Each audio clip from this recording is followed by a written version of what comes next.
மோரோடு 5 வகை ரத்தத்தோடு அப்படியே எடுத்து கபாலமே இப்ப நான் மேல எரிய போறேன். என்ன பண்றோம்னா திரள கொடுக்க போறீங்களா? அந்த கொடுக்கின்ற திரள பூசி நீ மேல போய் ஒரு பருக்க கூட சிந்தாம வாங்கி சாப்பிட்டுட்டா அத்தனையும் வாங்கி சாப்பிடணும். ஆமா, செம்மதமா?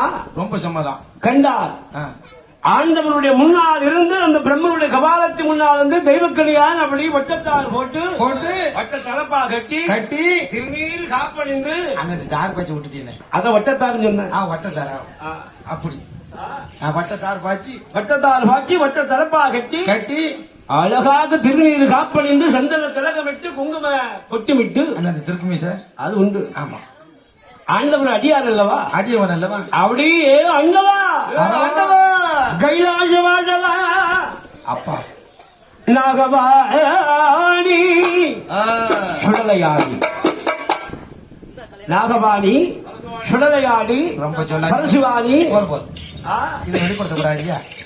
குறைவா போதும் அப்படின்னு சொல்லிக்கொண்டு ஆமா வணக்கந்த கோட்டைக்கும் சூச்சமுள்ள சாமி கொஞ்சம் கட் பண்ணி சொல்லுங்க. அந்த வணக்கந்த திசை நோக்கி அழகாக ஐயா பகவானே இந்தா அப்படி பிரம்மா இந்த சோற வாங்கிக்க. கபாலமே அப்படி கபாலத்துக்கு மேல எரிஞ்சாதான் கபாலம் போய் அந்த சோற அப்படி வாங்க போகுது. ஆமா, வாங்க போனா என்ன செய்யுது? தெய்வக்கணியான் பார்த்தாரு அப்படியே ஆண்டவனை கொஞ்சம் லேசா கொஞ்சம் தள்ளி இடத்தை மாத்திட்டாரு. அப்படி சோற வாங்கிட்டு கீழே வந்துடல. அந்த பிரம்மனோட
ஆண்டவன் விலகியதனால் பிரம்மன் பீடமானது. அந்த பிரம்மனுடைய கிரீடமானது அந்த பிரம்மன் அழகான சிறந்தாது கீழே பூமியிலே விழுகிறது. பூமியிலே விழுகிறது. அப்ப ஆண்டவனுக்கு பிரம்மகத்தி தோஷம் நீங்கியல்லவா? அந்த பிரம்மகத்தி தோஷம் நீங்கி உள்ளது ஆண்டவனுடைய அருளால் மாயனுடைய அருளால் இது பிரம்மனுடைய சிரசாச்சே. ஆமா, இந்த பிரம்மனுடைய சிரசை வீணாக்கலாமா? வீணாக கூடாது. எந்த பிரம்மனோட சிரசை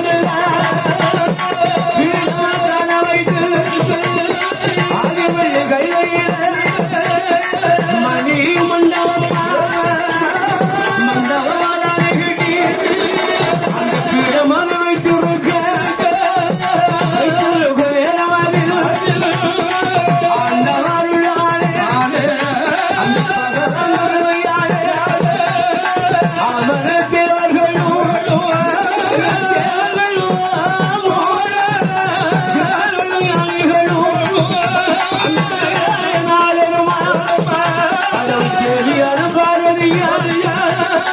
கையானவை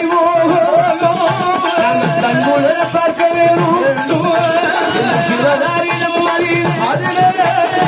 சொல்லுகின்ற தேவரம் அந்த செம்மரத்தை கேட்கும் போது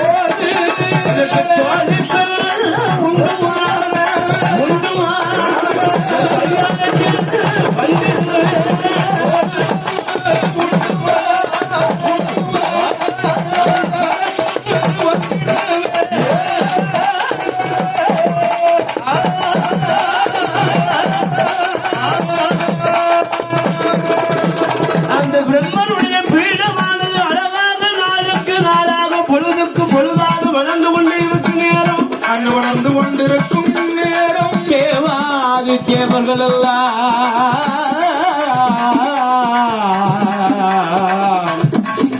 ஆண்டவா பகவானே உங்க திருக்கல்யாணத்தை காண்பதற்கு தேவர்கள்லாம் ஆசைக்கு வரும். ரொம்ப சந்தோஷமா இருக்கும். வெகு நாள் ஆகிவிட்டோம். ரொம்ப நாளாச்சு. அந்த கல்யாண வைபவத்தை காண வேண்டும் என்று சொன்ன போது ஆண்டவன் கண்டார். தேவர்களே தேவர்களே, உங்கள் குறைகளை தீர்ப்பதுதான் என் கடமை. என் கடமை அல்லவா?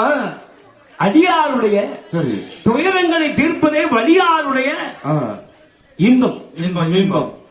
தெய்வத்தை நாடுகிறோம் என்று சொன்னால் அந்த தெய்வமானது நமக்கு அள்ளித்தராவிட்டாலும் சொல்வார்கள் தலைபோல் வருகின்ற ஆபத்துக்கு பனிபோல் நீங்கி விடுமா, அது நமக்கு தெரியாது. அது தெய்வத்தை நாடுகின்ற பக்தர்களுக்கு அவர்களுக்கு தெய்வம் நினைப்பார்கள். ரொம்ப கஷ்டப்பட்டேன், எவ்வளவோ கஷ்டப்பட்டேன். என் அப்பன ஆண்டவன் இந்த தோவால துரசிங்கத்தினுடைய அருளால என் தலைக்கு வந்தது தலப்பாக போய்விட்டது. நான் தான் சாட்சி. 3 பிள்ளைகளோட நடு ரோட்ல அடிச்சு குப்புற கிடந்தேன். பொழைச்சி வருவோம்னு யாரு கண்டா? இன்னைக்கு நான் பாடிட்டு இருப்பேன்னு யாரு கண்டா? இன்னைக்கு நான் உயிரோடு இருப்பேன்னு யாரு கண்டா? 3 பிள்ளைகளோட நடு ரோட்ல அடிபட்டு கிடந்தேன். அதாவது இந்த மாயாண்டிக்கு இன்னும் பாடுகின்ற வாய்ப்பு அவருடைய சக்தியின் இருப்பதால் தான் நாம மறுபடியும் பிறந்திருக்கிறோம். அதெல்லாம் மறுபிறவிதான். ஏதோ பொழைச்சிட்டு போறான்னு பிச்சை போட்டான். நானும் நின்று பாடிக்கிட்டு இருக்கேன். அவனுக்கு மிஞ்சி அவருடைய அடியார் அல்லவா? அப்ப அடியாருக்கு ஏதாவது ஒரு உதவி பண்ண வேண்டும் அல்லவா? அங்க வந்து அதான் தலைக்கு வந்தது தலப்பாவோட போய்விட்டது. சின்ன ஒரு அடி, அவ்வளவுதான் உண்மை. காப்பாத்தினது அப்பன் தான். உயிரே போகின்ற வாழ்வில் நம்மளை உயிரோடு வைத்திருக்கிறான்னு சொன்னால் அது அவனுடைய அனுக்கிரகம். அது ஒரு பெரிய ஆச்சரியம். பாலம் 40-45 அடி உயரம் பாலம். இந்த சைடு லாரிக்கு அடுத்தால ஓவர் டேக் பண்ணி ஆட்டோ வருது. நான் இந்த சைடா எதிரா வந்துட்டு இருக்கிறேன். ஆட்டோ ஏறி என் பக்கத்துல வந்துட்டு கொஞ்சம் கிழக்க தள்ளி போனாலும் 40 அடி பள்ளத்துக்கு நினைச்சணும் உள்ள வந்து விழணும்.